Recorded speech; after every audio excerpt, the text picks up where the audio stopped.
En un enriquecimiento asistido es posible incorporar semillas, por ejemplo, por lluvia de semillas, o incorporar plantas de vivero o trasladadas de áreas vecinas con ecosistemas similares remanentes. También se ha hablado mucho en diversos medios informativos en las últimas semanas sobre el empleo de bombas de semillas envueltas en arcilla. En estos casos, en los que estaremos incorporando semillas en el enriquecimiento o recuperación, es necesario tomar ciertos recaudos. En muchas especies, por sus características anatómicas, las semillas, para germinar fuera de su proceso natural, dentro del ecosistema original, requieren de tratamientos pregerminativos.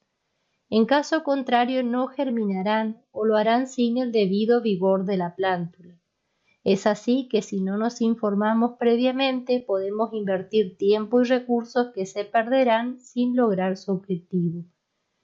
Para planificar este tipo de intervenciones es indispensable buscar asesoramiento sobre su factibilidad y cómo hacerlo.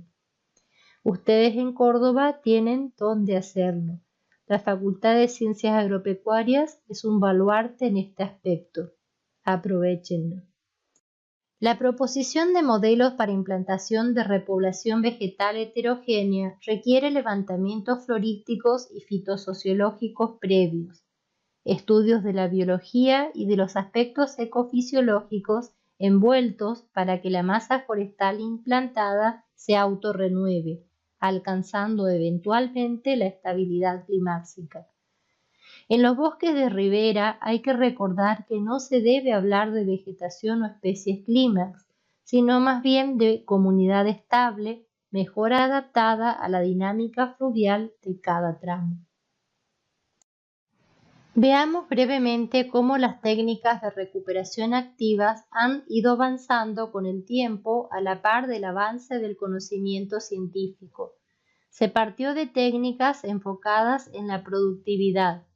Estas fueron responsables de garantizar el actual desarrollo del hombre, pero no fueron adecuadas para los procesos restauradores del ecosistema.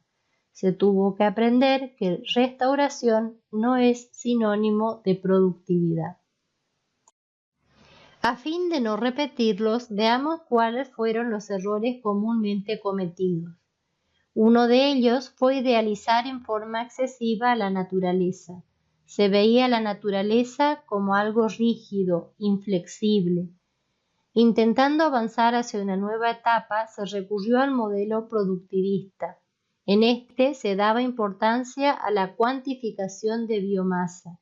Fue una fase más bien dendrológica, con incorporación directa de fase arbórea, pero continuaba sin considerar ningún otro aspecto ecológico. Posteriormente se comenzó a valorizar la diversidad vegetal. La meta ya dejó de ser la productividad para pasar a ser la diversidad. Se incorporaron parámetros fitosociológicos de la estructura expresados a través de la riqueza y la densidad de cada especie presente. Luego vino una etapa en la que se comenzó a contemplar la conservación de la biofuncionalidad. Con ello nos referimos al rescate de las interacciones o funciones dentro del ecosistema. Considerando funcionalidad, así como nosotros nos organizamos en comunidades, cada uno con su espacio y su profesión, en la naturaleza cada especie tiene su lugar y su función. A esta altura, ¿cuál seguía siendo el problema? Se partió en la década de 1970 con un modelo de plantación de árboles al azar. Para 1980 se cambió por la idea de reproducir el sistema ideal. Se trabajó en plantación mixta según estadio sucesional, concepto que veremos en breve. Pero se seguía con modelos productivistas de baja complejidad biológica. Llegando hacia el presente, se considera que los sistemas naturales son producto de una variedad de flujos, es decir, de una suma de procesos y contextos. Son dinámicos. ¿Qué aspectos tenemos que considerar respecto a los flujos mencionados? La dinámica de intercambio de materia y energía, las relaciones tróficas entre las especies, productores, consumidores, descomponedores, la migración de genotipos y fenotipos, luego veremos su importancia, los cambios en la fragmentación del paisaje, las redes de interacciones interespecíficas, la conectividad, el mutualismo entre planta y animal, entre otros. Surge además la pregunta ¿cuándo actuar? ¿Cuándo dejar que la naturaleza actúe por sí misma? Primeramente definamos áreas severamente degradadas. Con ello nos referimos a aquellas en las que la vegetación natural fue suprimida sin evidencia de autorrecuperación, siendo escasa o nula la regeneración natural presente. Las imágenes corresponden al área donde trabajé mi ensayo de tesis de maestría, el arroyo Pomar en la ciudad de El Dorado, Misiones. Al atravesar el curso de agua una zona urbana, no había vegetación remanente en las cercanías, por lo que no había ingreso de propágulos.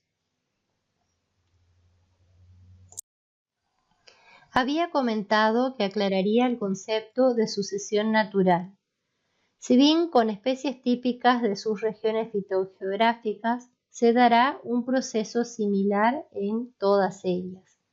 En la ilustración se presenta un proceso de sucesión natural de la selva paranaense en la provincia de Misiones. Tras un disturbio natural o antrópico, se inicia un proceso de autorrecuperación en el que unas especies aparecen antes que otras. Primeramente, aparecen musgos, líquenes, luego herbáceas y pasturas. A continuación, ingresan arbustos y especies arbóreas pioneras como el fumo bravo y el ambaí guazú, que toleran muy bien la insolación directa dadas sus características anatomofisiológicas. Seguidamente aparecen especies secundarias iniciales y secundarias tardías. En este caso, loro negro, también conocido como petilibí, lapacho negro, cañafístola, que requieren determinadas condiciones, ya que, por ejemplo, algunas de ellas no toleran heladas en etapas iniciales de desarrollo. Finalmente, aparecen las especies consideradas por algunos autores como clímax. Son estas frutales nativos como cereza y pitanga, maderables como el incienso, algunas de las cuales no toleran insolación directa y tampoco heladas en ciertas etapas de su desarrollo. Conocido esto, surge como una técnica interesante de recuperación la plantación mixta según estadio sucesional. Ustedes deberán considerar de entre las especies presentes en cada una de las subregiones fitogeográficas de la provincia de Córdoba, cuáles son las especies presentes en cada una y a qué estadio sucesional pertenecen. Hay bibliografía al respecto. Mucha de ella está escrita por docentes de la Facultad de Ciencias Agropecuarias de la Universidad Nacional de Córdoba. Esta técnica es de interés tanto para recuperación de bosques de preservación permanente como para implantación de áreas productivas de bosque nativo. Se puede analizar combinar actividad productiva con conservación de la biodiversidad a través de la implementación de sistemas agroforestales. Podemos trabajar con cultivo a cielo abierto en zonas amplias o con la creación de bosquetes que no cubran toda el área, o en el caso de sistemas agroforestales, con combinación de especies arbóreas con la actividad agrícola, apícola o ganadera, con los recaudos correspondientes a cada una para no entorpecer nuestro proceso de recuperación del ecosistema. La mayoría de los programas de plantación mixta según estadio sucesional dan atención especial al uso de especies nativas de la región en la recomposición de la cobertura vegetal. Dicha selección se realiza en base a levantamientos florísticos previos. Debemos saber qué había originalmente, ya sea por la historia de relevamientos previos o por un inventario en ecosistemas remanentes en distinto estado de conservación. Un error comúnmente cometido y que lleva a muchos fracasos es pensar: dispongo de plantas de la especie X y de la especie Z. ¿Por qué realizar un levantamiento florístico? Solo me retrasaría más. Aprovechemos lo disponible. Dicho esto, después analizaremos las ventajas del uso de especies nativas.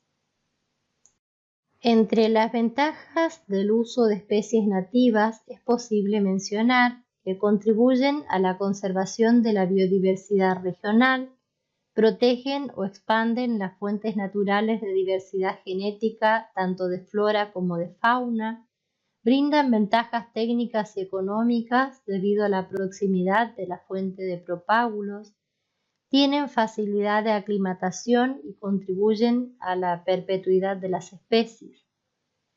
Ahora, acá quiero detenerme unos segundos. Preguntémonos a qué llamamos especies nativas. Les comento primeramente casos de mi zona y luego de la zona de ustedes. En Misiones, la pacho negro, Androanthus heptaphilus, es originaria de la zona de selva paranaense, pero no se halla presente en toda ella. Por ejemplo, no la encontraríamos en la zona del municipio de San Antonio, donde INTA tiene el campo anexo Manuel Belgrano, con una importante reserva de bosque nativo, al noreste de la provincia. Pino Paraná o Pino Brasil, Araucaria angustifolia, es originaria de la zona San Antonio, Bernardo Berigoyen, San Pedro, al noreste de la provincia de Misiones. Ahora, si yo implantara lapacho negro en la zona de San Antonio, ¿estaría implantando una especie nativa? Es una pregunta interesante para hacernos. Por otro lado, si yo implantara Araucaria angustifolia en la zona de Posadas o San Ignacio, en la misma provincia, ¿sería especie nativa? Consideremos que en Misiones existen dos regiones fitogeográficas bien definidas: la zona de selvas mixtas con sus distintas subregiones y la zona de campo. En la zona de campo es habitual pajonales, pastizales, determinados arbustos y herbáceas, y formaciones arbóreas de galería, que son por lo general de bajo porte a orillas de curso de agua. No es una región selvática. Las docentes en este mapa, elaborado por la Cátedra Botánica Taxonómica de la Facultad de Ciencias Agrarias de la Universidad Nacional de Córdoba, identifican 8 formaciones vegetales distintas. El bosque chaqueño oriental, con especies como quebracho colorado santiagueño, quebracho blanco, algarrobo blanco y negro, mistol, aromito, tusca, tala, moradillo, chañar, sombra de toro, piquillín, cactáceas, brea, el Cercidium australe y palmas. También el bosque chaqueño occidental con cardón, con especies como quebracho blanco, algarrobo blanco, retamo, palo cruz, alpataco, mencionada también brea, que es la Cercidium praecox, pichanilla y jarilla. Después mencionan la subregión vegetación de ambientes salinos, que tiene su vegetación característica como el itín, pinal, jume, cachiyuyo, retortuño, pasto salado, esparto, entre otras. En lugares como la laguna de Mar Chiquita es una vegetación arbustiva halófila. En algunas zonas aparecen cactáceas como el cardón y el quimil. La región bosque serrano con palma y cardón presenta especies como molle de beber, agaracoco, orco quebracho, manzano del campo, mato, durazno de la sierra, piquillín, moradillo, tuminico, lagaña de perro, barba de tigre, entre las palmas caranday. También se hallan presentes en ciertas zonas peine de mono, sachahuasca, liga, teperina, tomillito, muña muña, palo amarillo, poleo, bromelias como el chaguar, cactáceas como el comúnmente llamado asiento de suegra. Después se halla la subregión fitogeográfica romerillal, con romerillo, chilca, carqueja, mío y algunas efedráceas. La región conocida como pastizales y bosquecillos de altura, con tabaquillo y ciertos helechos. Además, el espinal, con ñandubay, algarrobo, palma, caldén y médanos. Es un ecotono entre el Chaco y la estepa pampeana, con zonas de presencia de algarrobo blanco y negro, chañar, moras, caldén, ñandubay, quebracho blanco, mistol, tuzca, tala, sombra de toro, jarilla y pichanilla. También palmas como la Tritrinax campestris. Y la estepa pampeana con vegetación de lagunas y bañados, además de médanos, con especies como mío, carqueja, efedráceas como la tramontana, distintas poáceas, pasturas de los géneros Spartina, Sporobulus, Stipa, Panicum, Cortaderia, también juncáceas, totoras, una tifácea, y saeta, una alismatácea. A todo esto, antes de seguir adelante, pensemos. Después de haber visto esta distribución de especies en las distintas regiones fitogeográficas de Córdoba, ¿un algarrobo será nativo en la región fitogeográfica de bosque serrano de palma y cardón? Obtenida la respuesta, si la pensamos, es necesario ser cuidadosos en la selección de especies. Una especie es nativa, sí, es nativa, pero ¿de qué ambiente? No alcanza con que sea de cierta región o provincia.